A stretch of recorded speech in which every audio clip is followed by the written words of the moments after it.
Paz, irmãos. Boa noite. Vamos abrir em Salmos, capítulo 113. Salmos 113, versículo 1. Aleluia! Louvai, servos do Senhor. Louvai o nome do Senhor. Bendito seja o nome do Senhor, agora e para sempre.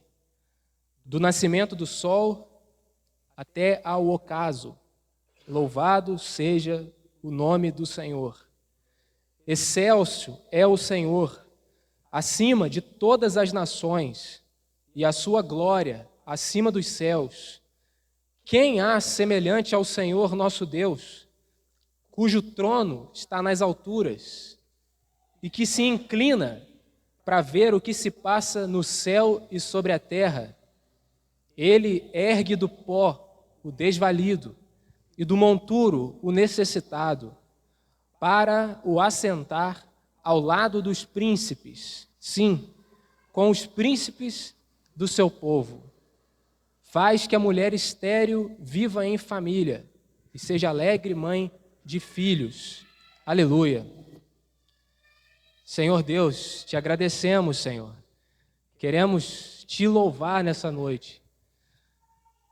Teu nome está acima de todo nome, a qual todo joelho um dia se dobrará e toda língua confessará que Jesus Cristo é o Senhor. E nós queremos fazer isso essa noite, Senhor. Dizer que Tu és o Senhor de toda glória.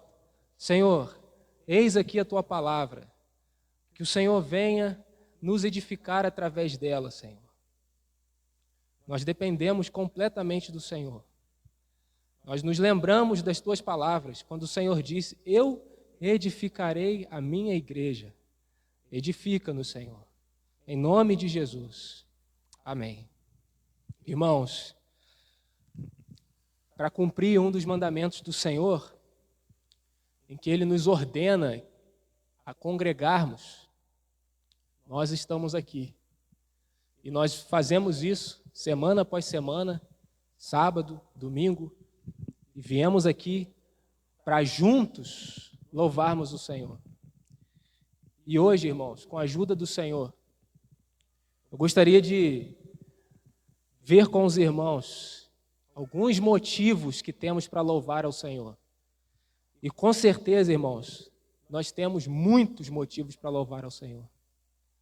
Nós temos diversos motivos para louvar o nome do Senhor. E esse salmo que nós acabamos de ler, Salmo 113, ele vai nos apresentar aqui pelo menos duas grandes razões pelas quais nós devemos louvar ao Senhor. Esse salmo, juntamente com o 114, até ali ao 118, era um salmo que era cantado pelo povo de Deus na época da Páscoa. E é interessante notar, irmãos, que ele começa e termina com a mesma expressão: aleluia. Aleluia. Alelu significa louvai. Iá é o comecinho do nome Iavé, que é o nome de Deus, é um dos nomes de Deus. Nas Bíblias mais antigas apareceria o nome Jeová, mas na nossa Bíblia você pode notar aí que a palavra Senhor está escrito com todas as letras maiúsculas. E a palavra Senhor com todas as letras maiúsculas é a tradução da palavra Iavé, que é a mesma coisa do eu sou, como Deus se revelou a Moisés. Então, irmãos, aleluia quer dizer louvai a Iavé, louvai ao Senhor. E esse salmo, então, ele começa com essa expressão e termina com essa expressão: louvai ao Senhor. Mas, irmãos, o que é louvar? Nós podemos ter o entendimento equivocado de achar que louvar é cantar. E muitas pessoas hoje, no meio do povo de Deus, pensam que louvar é cantar. Mas louvar é elogiar. Louvar é falar dos atributos de Deus, das características maravilhosas de Deus. E pode ser feito cantando. Nós podemos louvar ao Senhor cantando ou não. Ou nós podemos louvar ao Senhor orando, com as nossas orações. Eu lembro uma época em que eu morava ainda em Cabo Frio e ajudava os irmãos no violão, né? E lá houve um pequeno período em que não havia outros irmãos que tocassem instrumentos. Então eu fazia esse trabalho lá sozinho, só eu sabia tocar violão. E aí eu cheguei numa reunião de domingo, uma reunião de ceia, e sentei na minha cadeira e quando começou a reunião, os irmãos começaram a orar. E um irmão orava, e outro irmão orava. Até que se acabou esse período que nós separamos para o louvor, e eu não cantei nenhuma música. E aí, talvez eu poderia ter pensado, poxa, hoje não teve louvor, só teve louvor. Não em forma de canto, mas o que os irmãos mais fizeram foram louvar ao Senhor, foram elogiar o Senhor. E, irmãos, quando nós viemos aqui para estarmos juntos, nós viemos aqui não para que os irmãos do louvor toquem e esperem esse momento acabar para depois vir então a palavra e os irmãos pregarem a palavra. Nós podemos ter liberdade, irmãos, de orarmos ao Senhor nesse momento de louvor. E nós não estaremos deixando de louvar. Porque quando você se volta para o Senhor com a intenção de elogiar a esse Deus tão maravilhoso, com a intenção de expressar sua gratidão a Deus, em forma de oração, você está louvando a Deus. E também nós fazemos isso com música, graças ao Senhor, pelas músicas. Então, irmãos, louvar significa isso. No momento em que nós estamos aqui, falando das grandezas de Deus, do quanto Ele é maravilhoso, dos atributos de Deus, elogiando ao Senhor, nós estamos louvando a Ele. Podemos fazer isso orando ou cantando. E esse salmo, irmãos, é um convite de Deus para que possamos louvá-lo.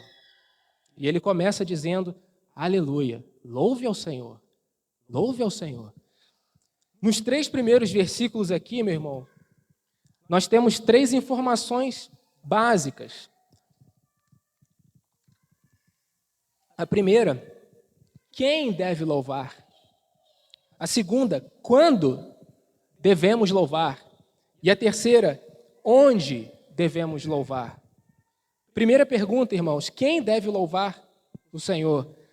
Verso 1, aleluia, louvai, servos do Senhor, louvai o nome do Senhor. Quem, irmãos, deve louvar o Senhor? Os servos do Senhor.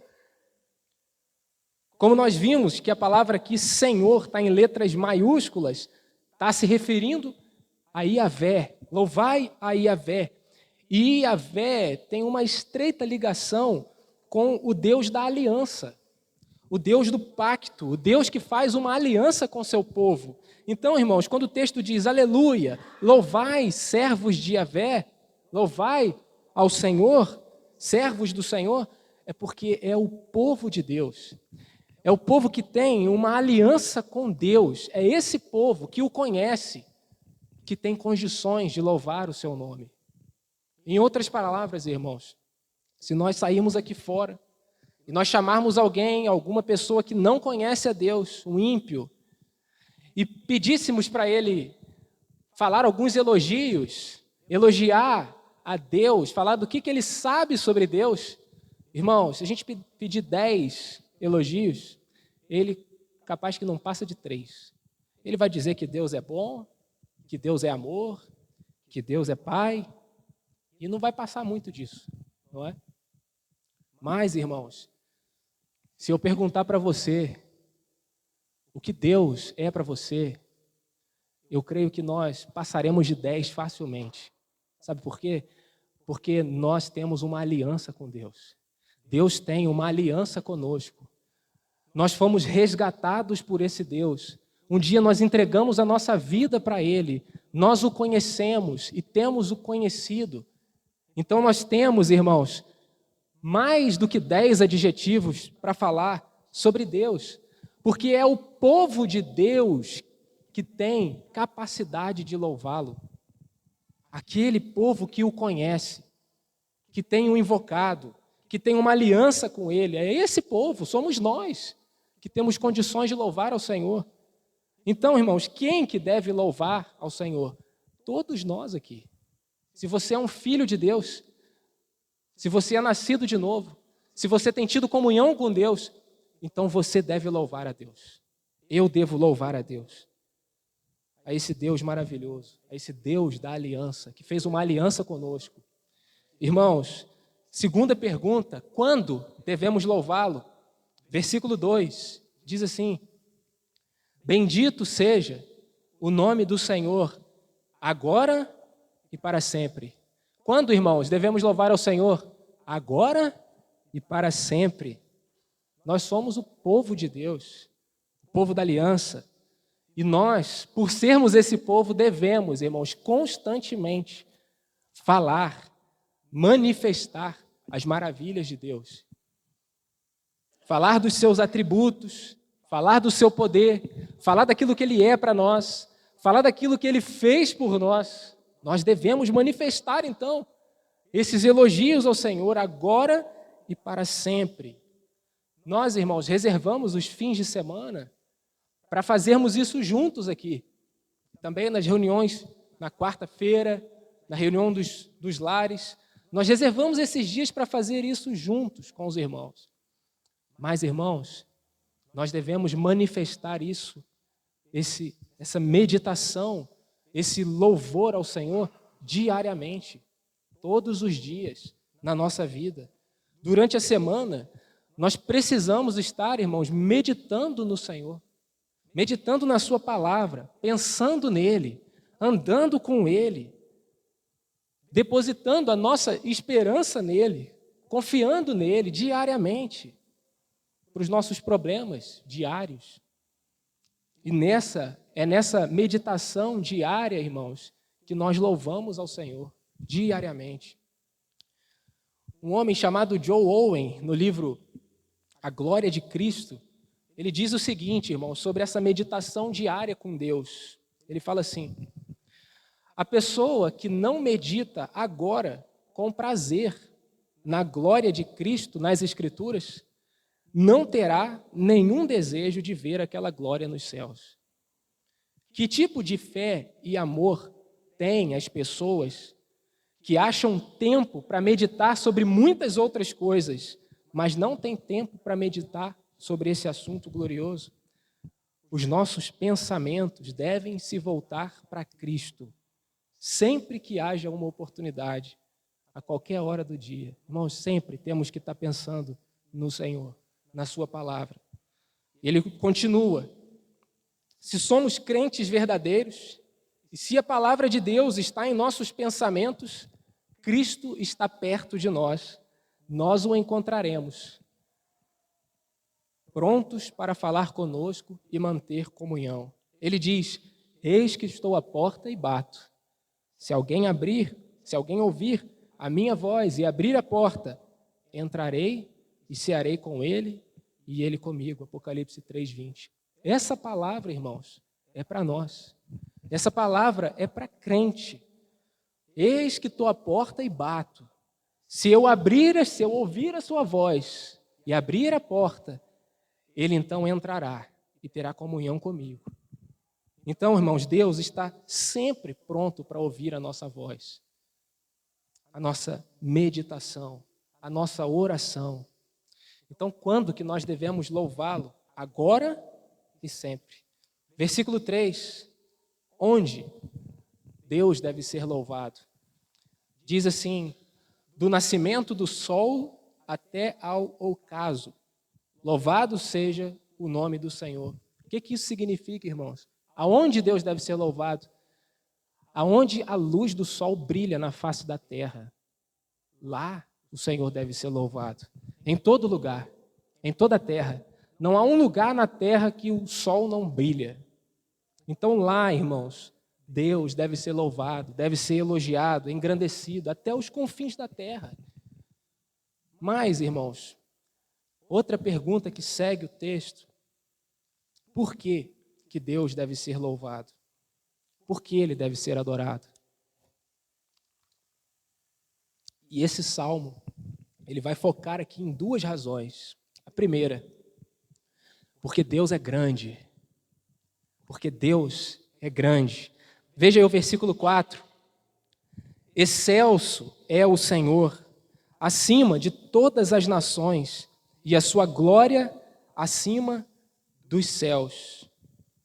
O povo de Deus, quando liam essas palavras no passado, muito provavelmente eles se lembravam do Egito. E eles poderiam dizer: Deus é maior que o Egito. Deus é maior que o Egito, que nos livrou da escravidão do Egito. E pense, irmãos, no Egito daquele tempo, uma potência mundial. Pense nas pirâmides, nos faraós. Deus está acima do Egito, acima das pirâmides, acima dos faraós. Com o decorrer dos séculos, irmãos, o povo de Deus continuava cantando esse salmo e muito provavelmente também se lembravam da Babilônia. E Deus é superior à Babilônia. Deus é maior que a Babilônia. Depois, mais para frente, o povo cantando esse salmo se lembrava da Grécia, de Roma, grandes impérios que governavam o mundo na época.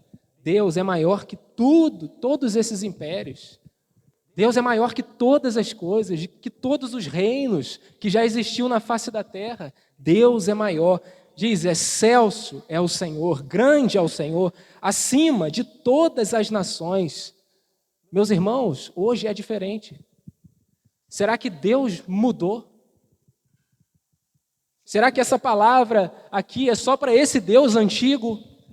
Hoje, será que há nação, há alguém maior do que Deus? Irmãos, Deus é imutável, Ele não muda. E a sua grandeza continua, irmãos. Ele é o Deus Todo-Poderoso, maior que todas as nações da face da terra, maior que toda a potência mundial que o impera hoje no nosso tempo. Deus é maior. Hoje nós podemos, irmãos, dizer a mesma coisa. Então, não precisamos temer, irmãos, os rumos das nações, o rumo da nossa nação, porque Deus é superior a todas as nações. Não há por que temermos. O nosso Deus é superior. E no final do versículo diz assim: a sua glória acima dos céus. Se a gente juntar todos os atributos de Deus, na sua máxima perfeição, nós teremos aí a glória de Deus. E o versículo diz: a sua glória acima dos céus. No nosso entendimento, irmãos, nós temos aí o primeiro céu, que é esse céu que nós vemos. Nós temos o segundo céu, que são as estrelas, o universo. E o terceiro céu, que seria a habitação de Deus. Mas a glória de Deus é superior a todos os céus. Versículo 5 diz assim: quem há semelhante ao Senhor, nosso Deus, cujo trono está nas alturas, que se inclina para ver o que se passa no céu e sobre a terra? Meu irmão, você conhece algum presidente que tem um trono no céu? Conhece algum rei que já teve um trono no céu? Nosso Deus tem um trono nos céus, há um homem assentado no céu. Há um homem assentado, irmãos. O profeta Isaías, ele descreve esse aspecto incomparável de Deus com algumas palavras muito interessantes. Os irmãos abram lá em Isaías capítulo 40.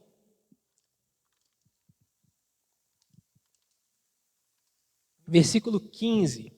Isaías 40, versículo 15. E o profeta aqui, usando, né, uma figura poética, tenta descrever a imensidão do nosso Deus em comparação com as outras nações. E veja aí, irmãos, diz assim, versículo 15: eis que as nações são consideradas por ele como um pingo que cai de um balde e como um grão de pó na balança. As ilhas são como o pó fino que se levanta. Primeira comparação que Isaías faz aqui com relação às nações é que diante de Deus, todas as nações são como pingo de água. Um pingo d'água. Mas parece que o profeta aqui percebe que exagerou. Pingo d'água é demais. Aí ele abaixa ainda e fala assim, não, eles são como um grão de pó na balança, menor ainda que o pingo d'água. Mas ainda assim está exagerado. Olha aí o versículo 17, diz assim, todas as nações são perante ele como coisa que não é nada. Ele as considera menos do que nada, como um vácuo. Pingo d'água é muito. Diminui. Um grão de pó, um grão de areia. Não, está demais. É nada. E aí o profeta percebe que nada ainda é demais. Aí ele fala, é menos do que nada. As nações da terra, em comparação a Deus, são consideradas como vácuo, menos do que nada.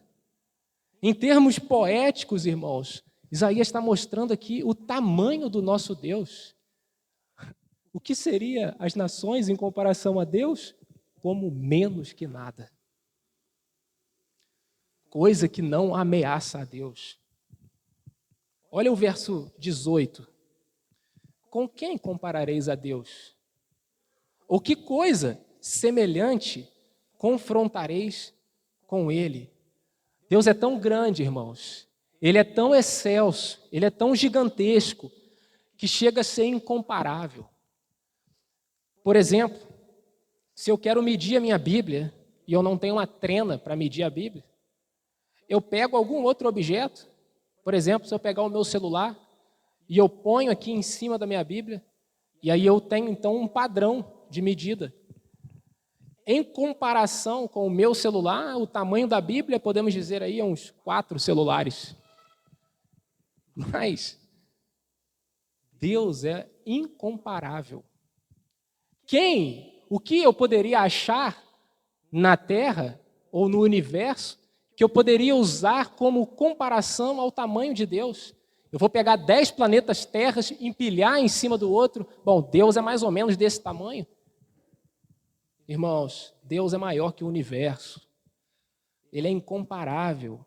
Não há nada que possa ser colocado ao lado de Deus para ser comparado ao tamanho do nosso Deus, à grandeza do nosso Deus, à imensidão do nosso Deus.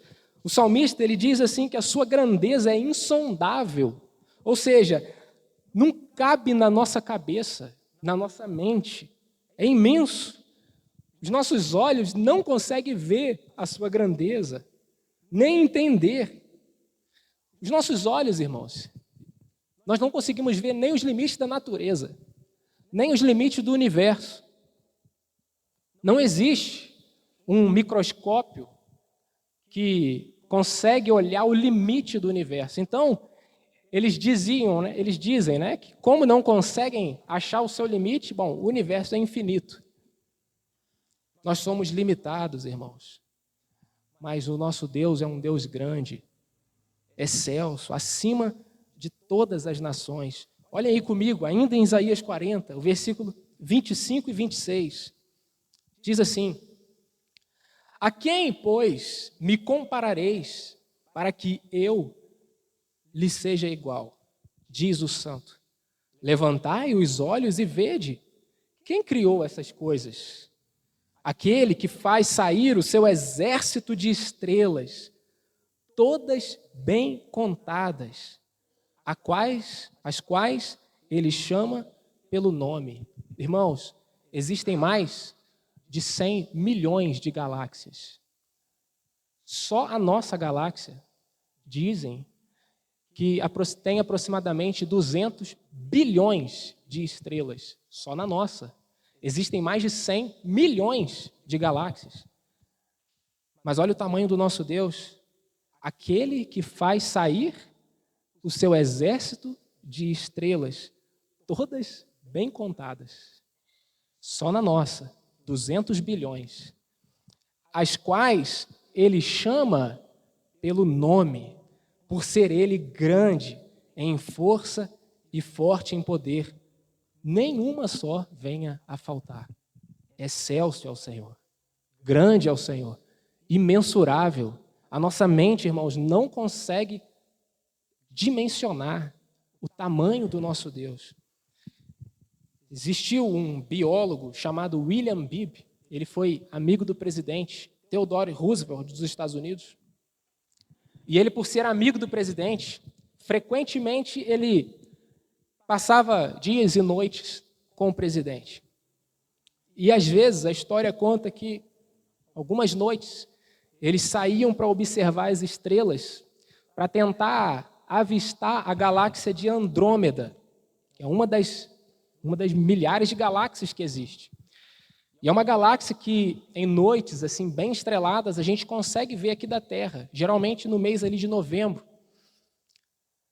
Então, eles olhavam, né, para aquela minúscula mancha de luz assim no universo, bem distante, e um deles ali dizia: essa é a galáxia espiral de Andrômeda. É tão grande quanto a nossa Via Láctea. É uma entre 100 milhões de galáxias que está a 750 mil anos-luz de distância da Terra e consiste em 100 bilhões, 10 bilhões de sóis. Depois desse pensamento, diz que o presidente, então, abria um sorriso e falava assim: bom, já comprovamos que somos pequenos demais, vamos dormir. Quando eu li, irmãos, 10 bilhões de sóis, eu não acreditei, eu falei: eu vou pesquisar isso aqui, não é possível. Fui pesquisar, 50 bilhões de sóis tem essa galáxia, 500 bilhões de estrelas em uma só galáxia. Meu irmão, o universo é imenso, gigantesco, mas ele não é infinito, ele é limitado. Deus é o Criador de todo o universo, ele é grande, ele que fez isso tudo com a palavra da sua boca. Irmãos, nosso Deus é grande, ele é excelso, maior do que todas as coisas, do que todos os reinos. A sua grandeza é imensurável, não cabe na nossa mente. Por que, irmãos? O nosso Senhor deve ser louvado, porque ele é grande, porque ele é excelso. E temos aqui algumas aplicações, irmãos, porque aqui eu não estou falando na NASA, né? Por que eu estou dando todas essas informações? O que isso muda na nossa vida? Saber dessa grandeza de Deus, o que isso vai mudar? Irmãos, porque quando as preocupações de política vêm à nossa mente, quando as preocupações de STF, as passeatas que existem, quando nós vemos o rumo que o nosso país está tomando, quando tudo isso invadiu o nosso coração, irmão, tirar a nossa paz, tirar o nosso sossego, a gente precisa lembrar o tamanho do nosso Deus, o como ele é grande, o como ele é gigantesco, o como que essas nações é como menos que nada perante ele. Como que essas coisas, irmãos, dessa vida pode tirar o nosso sono? Não permita, lembre-se do tamanho do seu Deus, lembre-se do tamanho, da grandeza de Deus. Acima de todas as forças políticas, acima do STF, irmão. O que é STF perto de Deus? Não perca, irmão, seu sono por conta de política. Não bata panela, não faça isso. Deus está sentado no trono, nada foge do controle dele. Tudo acontece, irmão, por permissão de Deus. O Senhor tem um trono acima de qualquer presidente. Segundo, irmãos, quando os problemas da nossa vida vierem nos atormentar, quando os problemas da nossa vida tirarem o nosso sono, nos preocuparem, nos deixarem aflitos, tirar nosso sossego. Lembremos, irmãos, da grandeza de Deus. Lembremos da sua imensidão. Lembremos dele. Que se ele quiser, irmão, com um estalar de dedos, ele resolve os nossos problemas. É óbvio que os problemas estão aí para nos aperfeiçoar. Ele usa os nossos problemas para que a gente se achegue para ele, para que a gente seja aperfeiçoado por ele, para que a gente confie mais nele, que a gente deposite a nossa esperança mais no Senhor. Então, irmãos, quando os problemas da sua vida, da nossa vida, e são muitos os problemas, inquietarem o nosso coração, lembremos, grande é o Senhor, grande é o Senhor. Irmãos, nosso Deus é grande, nosso Deus está conosco. Confia no Senhor, Ele está no nosso meio, está aqui no nosso meio, nosso Deus é grande, aproxime-se mais do Senhor, ore mais, busque mais, confie mais, Ele é grande. Terceiro, irmãos, quando os problemas forem grandes demais, que no nosso entendimento, eles são até impossíveis de resolver. Irmãos, lembre-se, seu Deus é grande, nosso Deus é grande, não há impossível para Ele, o impossível é como nada para Deus. O que seria difícil demais para o nosso Deus que Ele não possa fazer? Irmãos, até o impossível é nada. Olha o poder do nosso Deus, pela palavra de sua boca, tudo se fez. Pela palavra da sua boca. Ele abriu o mar, andou sobre as águas, ressuscitou mortos. O que Ele não pode fazer, irmãos? Quando então os problemas parecerem difíceis demais, acredite, Deus é maior que todas as coisas. Ele é excelso, Ele é grande. Nada é difícil demais para o Senhor. Nós estamos orando pelo Benjamin. Essa semana eu até mandei uma mensagem para o meu pai. Falei, pai, ore por mim. Expus uma situação pessoal para ele. Ore por mim. E o meu pai falou, o Senhor gosta disso. Clame com ousadia, o Senhor gosta disso. Às vezes a gente duvida do poder do Senhor, irmãos. Que o Benjamin seja curado em nome de Jesus. Pelo poder do Senhor.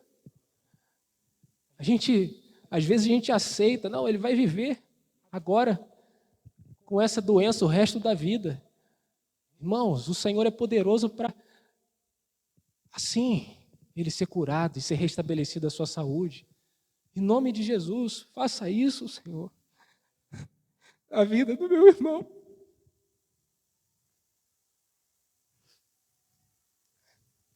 Há poder nesse nome, irmãos. Há poder nesse nome. Nada é impossível para Deus. Por um outro lado, às vezes, quando o nosso coração se sentir soberbo, lembre-se do seu tamanho. Lembremos do nosso tamanho em comparação a Deus. Nós somos menos do que nada, um vácuo. E a soberba, irmão, é um problema tão grave.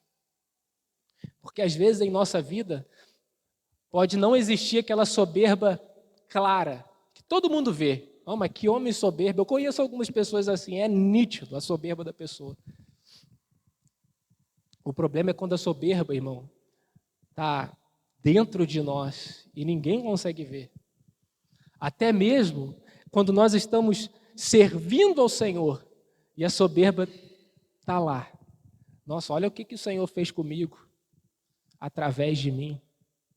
Olha como que eu falo bem. Olha como eu sirvo bem. Olha o que o Senhor fez de mim. Aí está a soberba, irmão. E o Senhor não pode trabalhar conosco, nós ficamos detidos. Muito cuidado, irmão, quando vier a soberba no nosso coração, até mesmo no nosso serviço. Irmãos, toda glória é do Senhor. Nós não temos glória nenhuma. Não a nós, mas ao teu nome da glória. Tu és digno de receber toda a glória. Nós não temos glória, a glória é somente dele.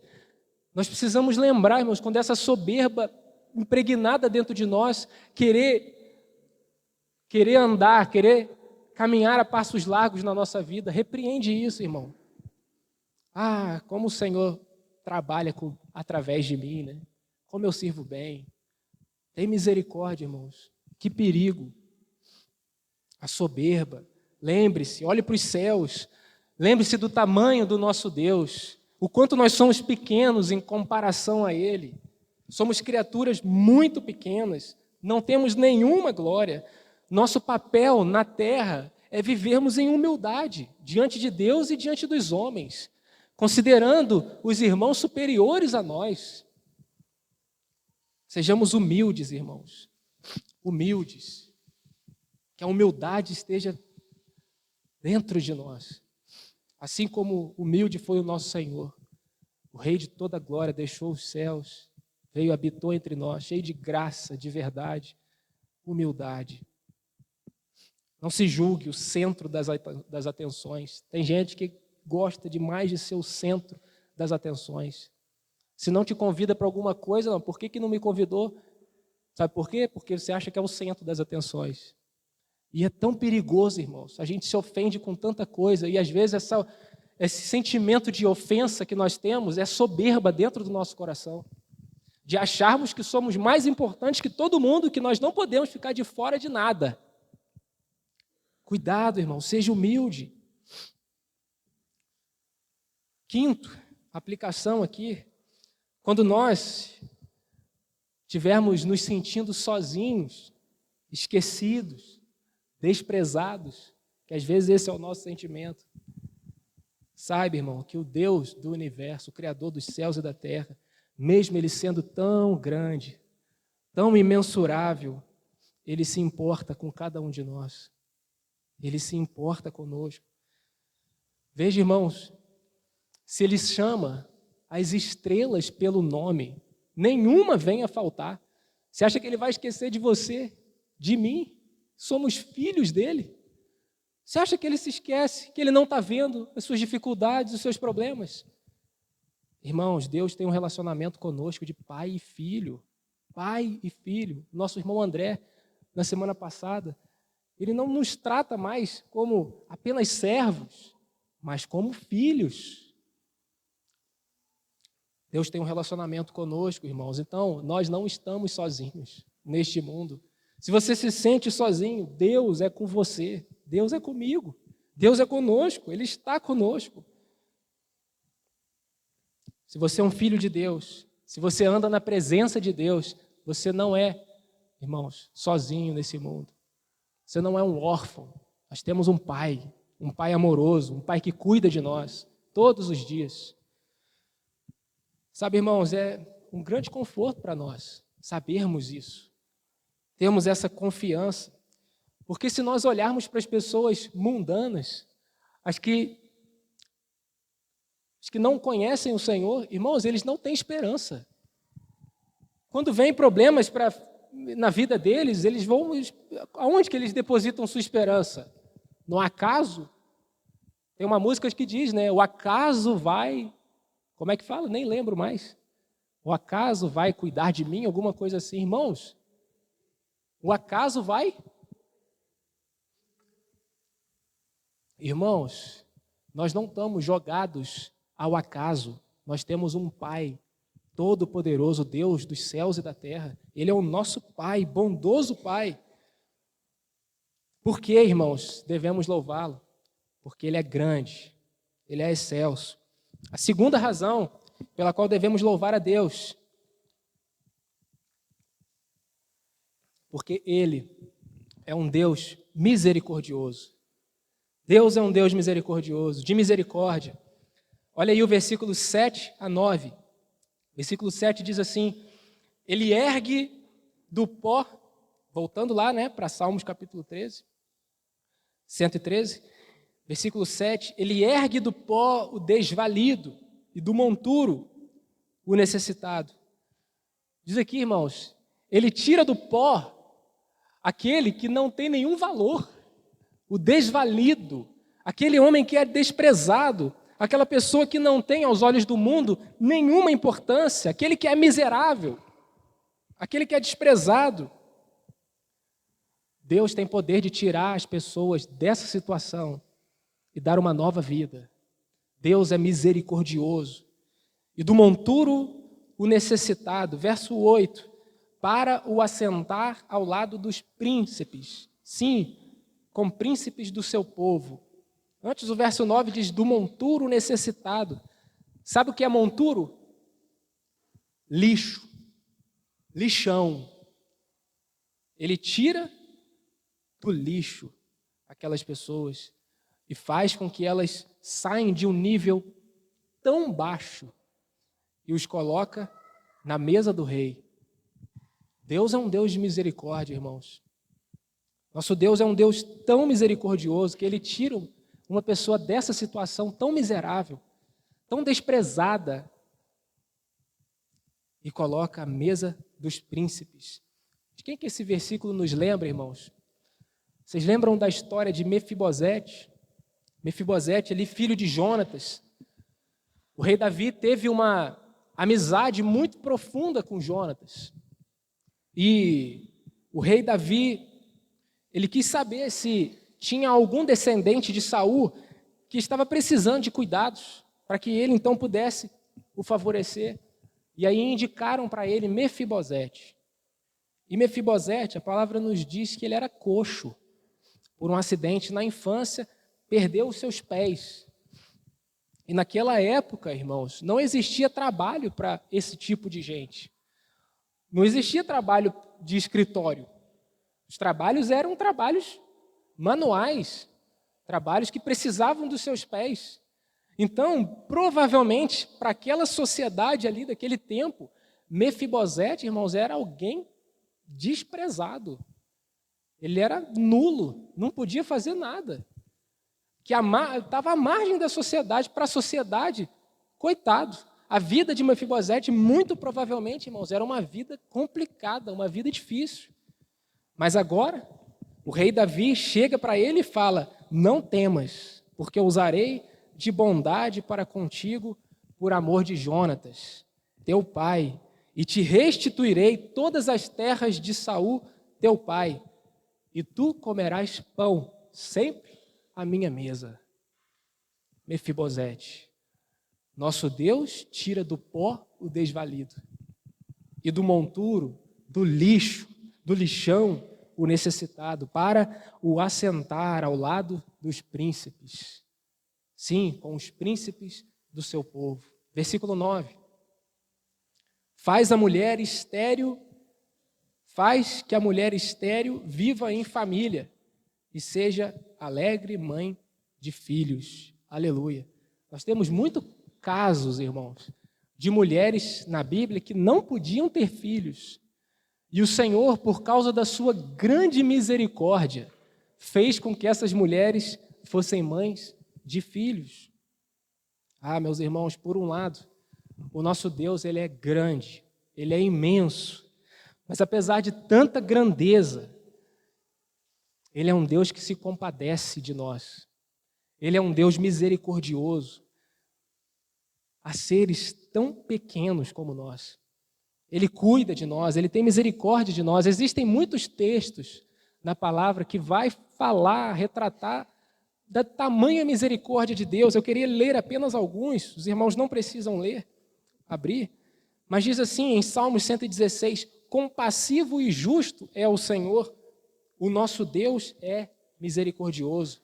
Salmo 103, 8, o Senhor é misericordioso e compassivo, longânimo e assaz muito benigno.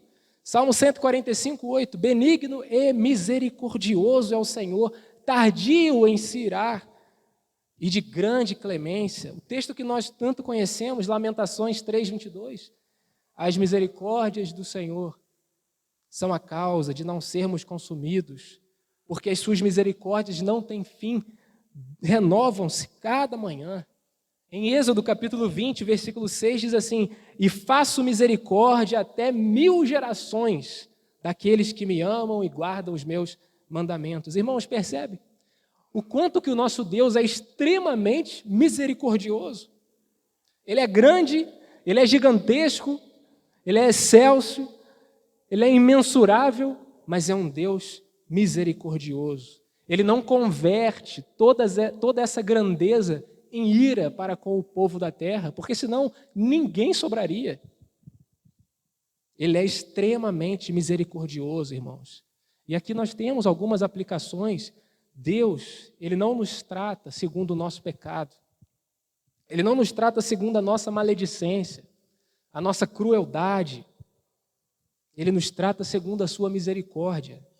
E o Senhor Jesus, irmãos, Ele é o ápice da misericórdia de Deus. Ele é o ponto máximo da misericórdia de Deus. Porque nós merecíamos a morte eterna. Mas Deus envia o seu Filho para morrer, para tomar o nosso lugar, para que nós não morrêssemos eternamente. Ele nos substitui. Então, o Rei da Glória, o nosso Senhor, pendurado naquele madeiro, irmãos, é o ápice da misericórdia de Deus por nós. Outra coisa, irmãos, se nós temos sido alvo de tanta misericórdia diariamente, o que Ele espera de nós? Que sejamos misericordiosos. Se nós temos sido esse alvo do amor, da misericórdia de Deus diariamente, irmãos, e ai de nós, se não fosse a misericórdia de Deus. Se um dia, porque a palavra fala que as misericórdias de Deus se renovam toda manhã. Imagina, irmão, se a misericórdia de Deus não se renovasse, não sobraria ninguém na face da terra. Então, se nós temos sido alvo desse grande amor, dessa grande misericórdia, irmãos, não faz sentido nenhum nós não termos misericórdia do nosso próximo. Não faz sentido nós sermos crentes que não perdoam o nosso irmão. Não faz sentido, irmãos, nós sermos crentes que não têm paciência com o irmão, com a irmã. Se Deus tem tanta misericórdia de nós, por que nós não teríamos misericórdia do outro? Se nós somos, irmãos, filhos de Deus, nós precisamos buscar a ser exatamente como o nosso Pai. E o nosso Pai é o Pai de toda misericórdia. Ele é a própria misericórdia. Precisamos ser misericordiosos, pessoas graciosas, pessoas amorosas. Aquela pessoa que é bom você conviver junto com ela, porque é uma pessoa que se parece com o Senhor, tem ali o caráter de Cristo, é uma pessoa amável. Tem crente, irmão, que é difícil de conviver, é truculento, é pessoa que está sempre disposta a discutir, não consegue entrar em consenso, está sempre reclamando, murmurando, sempre alguma coisa está errado, não é do jeito que ele quer. Irmãos, nós precisamos ser pessoas amáveis, graciosas, porque assim era o nosso Senhor. Por que devemos louvar a Deus, então, irmãos? Primeiro, porque Ele é grande. Segundo, porque Ele é misericordioso. Agora, abram comigo em Isaías capítulo 57, o versículo 15 de Isaías 57.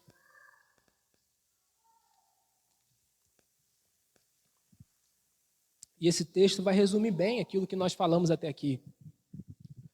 Isaías 57, 15, diz assim: porque assim diz o alto, o sublime, que habita na eternidade, o qual tem o nome de santo. Habito no alto e santo lugar, mas habito também com o contrito e abatido de espírito, para vivificar o espírito dos abatidos e vivificar o coração dos contritos. Ele é um Deus grande, irmãos. Ele é um Deus excelso, imenso, que habita na eternidade, mas Ele também habita no nosso coração. Ele habita com aquele que tem um coração contrito. Ele habita com aquele que tem um coração arrependido, que sabe que tem ofendido o Senhor. O Senhor habita com ele. Irmãos, voltando aí para o Salmo 113, versículo 4, ele diz: excelso é o Senhor acima de todas as nações, e a sua glória acima dos céus. Sabe quem é esse, irmãos, de quem o Salmo está se tratando? Senhor Jesus Cristo.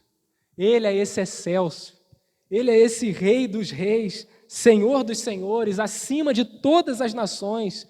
Diante desse Jesus, um dia todo joelho se dobrará, todos os presidentes vão confessar com sua boca que Jesus Cristo é o Senhor, Ele é esse excelso, é Ele esse homem, excelso. Toda língua confessará que Ele é o Senhor, é dele que esse salmo fala.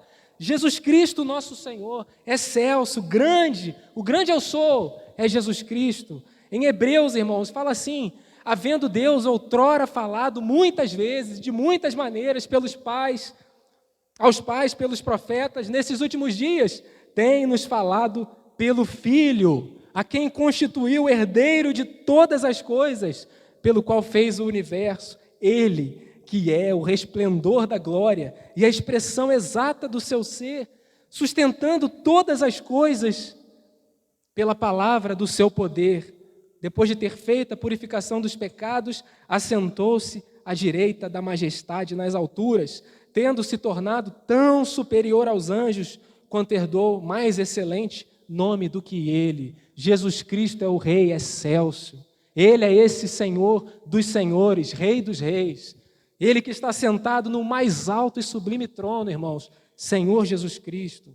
Para finalizar, Jesus é aquele, irmãos, também, não só essa história não nos remete apenas a Mefibosete, como, irmãos, como essa história nos remete a nós mesmos, como esses versículos falam de nós éramos esses desvalidos, eu era esse sem valor, você era esse desprezado que estava no lixo, nós estávamos como no lixo, no império das trevas. Irmãos, o nosso Senhor, Ele nos tira de lá e nos faz assentar na sua mesa, nos lugares celestiais em Cristo Jesus. Ele nos tirou desse lugar, irmãos, de um desvalido, um sem valor, do lixo. Ele nos tira de lá e nos faz assentar na sua mesa com Ele mesmo. Paulo aos Efésios, ele escreve: Ele vos deu vida, estando vós mortos nos vossos delitos e pecados, nos quais andastes outrora, segundo o curso deste mundo, segundo o príncipe da potestade do ar, do espírito que agora habita nos filhos da desobediência, entre os quais todos nós andamos outrora, segundo as inclinações da nossa carne, fazendo a vontade da carne e dos pensamentos, e éramos, por natureza, filhos da ira, como também os demais. Esse era o nosso lugar, irmãos. Nós estávamos debaixo da ira de Deus. Mas Deus, sendo rico em misericórdia, aleluia, Ele sendo rico em misericórdia por causa do grande amor que nos amou, e estando nós mortos, os nossos delitos e pecados, nos deu vida juntamente com Cristo, pela graça sois salvos, e juntamente com Ele nos ressuscitou, e olha só, irmãos, nos fez assentar nos lugares celestiais em Cristo Jesus, para mostrar nos séculos vindouros a suprema riqueza da sua graça, em bondade para conosco, em Cristo Jesus. Nós somos o alvo desse salmo, nós éramos desses desvalidos, eu era esse sem valor. Mas nós fomos tirados, irmãos, da morte espiritual e fomos ressuscitados com Cristo, e Ele nos fez assentar nos lugares celestiais com Ele. Aleluia! Amanhã nós vamos celebrar a mesa, uma mesa que Ele nos convida. Graças a Deus por isso, irmãos. Será, irmãos, que o nosso Deus é digno de ser louvado. Ele é digno, irmãos, de nós louvarmos a Ele, o nome dEle. Nós temos inúmeras razões para louvar ao Senhor. Inúmeras, irmãos. E eis aqui duas grandes razões, porque Ele é grande e porque Ele é misericordioso. E o Salmo termina então dizendo: aleluia, louve ao Senhor, louve a Yahvé. Esse é o chamado desse Salmo, irmãos. Que o Senhor nos abençoe em nome de Jesus. Louvemos ao Senhor todos os dias, diariamente. E quando nós chegarmos aqui juntos, louvemos ao Senhor. Amém.